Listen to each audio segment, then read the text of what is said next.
The other question is that a lot of people are asking, did South Africa actually choke in this semi-final? Their coach didn't seem to think so. This is what he said in the press conference. You need to define what choking is, he says. For me, a choke is losing a game which you were in a position to win.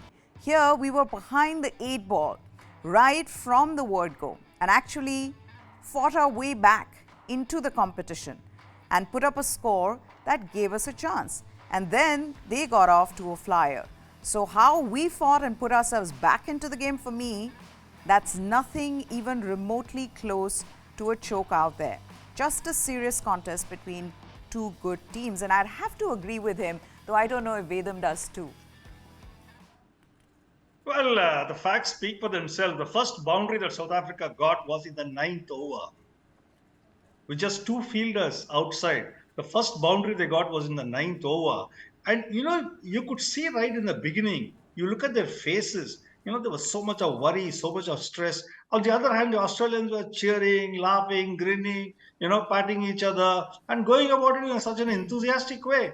They just knew that you had to cut off the singles and these guys would choke. And that's exactly what happened. They used the wrong deliveries to go and hit it.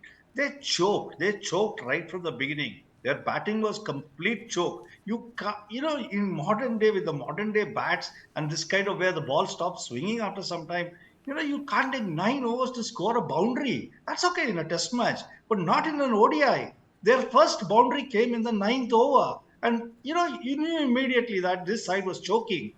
The fact that they finally got to 212 or 213 or whatever is thanks purely to Klassen and Miller. Miller. If it was not for that, they would have been all out for much, much lesser. And let's not forget, if Australia had to, let's say, play India, if India on the same pitch, on the same conditions had to defend 212, I think Jadeja and Kuldeep Yadav would have run through the side. But before them, even the fast bowlers would have got to them. They would not have reached 150. I think South Africa choked while batting. Their captaincy was awful.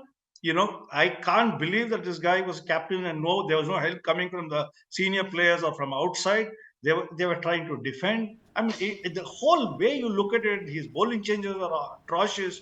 And, they had a choke written all over. You might turn around and say choke is when you're batting, but this was, okay, let's call it brain freeze, whatever it was. But I think South Africa were pathetic. And when they go back and dissect what they have done, they would have realized that, and somebody said they're going to be the champions of this World Cup, in the beginning. And right then I said, they don't have the temperament for it. And it was proved again and again. They didn't have the temperament for it. You just got a sense like they really wanted to win this much more than South Africa did in the beginning, especially. It was a different thing that South Africa sort of just kept rising back up. Every time they were swatted down, they kept rising back up. But they really never were the team that were in control. It was always Australia.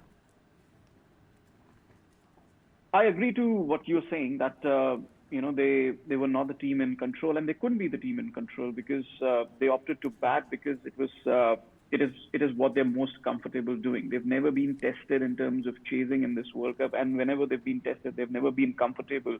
In a big game situation, they did not want to be the team chasing, especially on a wicket which was going to play so slowly, despite the fact that there was rain around and BLS could have come in. So that decision was sound in terms of batting first, because even Australia said that they would have batted first on that particular pitch. So in terms of the conditions on offer, it was sound. But then it came down to how the bowlers were going to use those conditions. And look, in the afternoon with the cloud cover and the rain about, the ball was just moving around too much. I disagree with Vedam that South Africa choked in terms of their batting. The conditions were just perfect for Josh Hazlewood and Mitchell Starc to move the ball around. Talking about boundaries in the evening, last evening, Jamie and I were talking about the fact that Quinton de Kock shouldn't have been trying to score. In fact, they should have been trying to score, 30 runs or 40 runs without losing wickets in the first 10 overs. That was the discussion yesterday evening. And we can't suddenly change the narrative and say that they did not score enough boundaries in the first 10. There were no boundaries to be scored, the kind of way, Hazlewood and Mitchell Starc were bowling. In those 10 and 15 overs, They needed to stay at the wicket. What South Africa needed to do was not lose those wickets. Just look at the way Aiden Markram got out. He was trying to get to the pitch of the ball. The ball stood up and stuck, and he couldn't get to the pitch of the ball. So it was too paced, despite that the ball was moving around. It was probably, if you consider the entire game, it went to what, the 48th, 49th over in the second inning.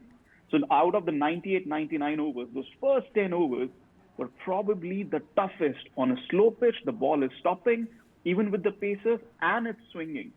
So from that aspect, I think Australia, like you mentioned, with their fielding, even South Africa fielded well. They missed a couple of sharp chances, yes, but they fielded well. They created that pressure. If you look at how Australia was 5 down for 130 odd, they squeezed them, they choked them. So choked the scoring, in fact. So both sides were up there in terms of the fielding. Australia created a lot of pressure towards the beginning. South Africa did it towards the latter part of the game. But yeah, it's just that the toss that they won didn't really work out for them. So yeah, in my book, that was not at all a choke.